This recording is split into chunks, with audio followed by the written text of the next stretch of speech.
Pada masa kepemimpinan Mahaprabu Niskala, Kancana mewariskan dua wilayah besar kepada kedua anaknya. 1. Sang Haliwungan atau Prabu Susuk Tunggal, anak dari permaisuri pertama Ratu Larasarkati, memimpin kerajaan Sunda. 2. Ningrat Kancana atau lebih dikenal Dewa Niskala, anak dari Dewi Mayangsari, memimpin kerajaan Galuh bersama ayahanda Maharaja Prabu Niskala Wastu Kancana. Kedua kerajaan berjalan berdampingan, mengutamakan kedamaian, spiritual, dan kesejahteraan masyarakat.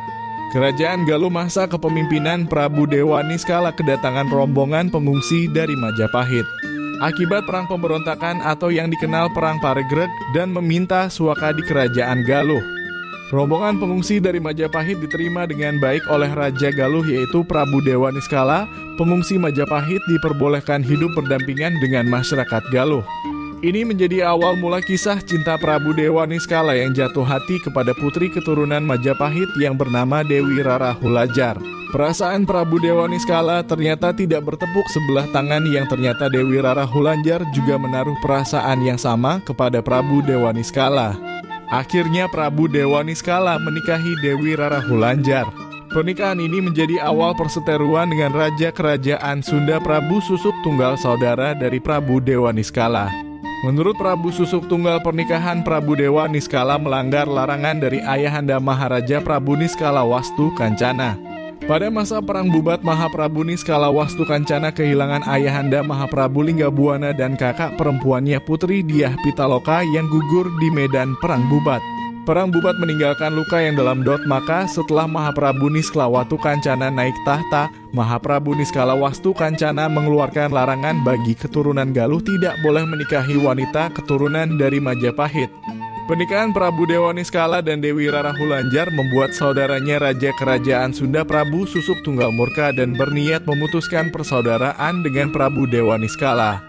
Prabu Susuk Tunggal juga berniat untuk menyerang kerajaan Galuh.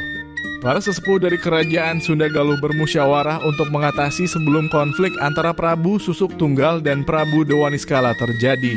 Hasil dari musyawarah para sesepuh kerajaan Sunda adalah dengan menyerahkan mahkota Raja Prabu Dewa Niskala kepada anaknya Jayadewata.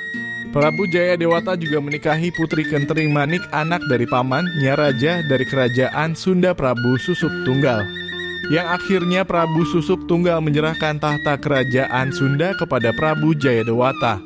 Dalam prasasti batu tulis diberitakan bahwa Sri Baduga dinobatkan 2 kali, yaitu yang pertama ketika Jayadewata menerima tahta kerajaan Galuh dikawali ciamis dari ayahnya Prabu Dewa Niskala yang kemudian bergelar Prabu Guru Dewata Prana.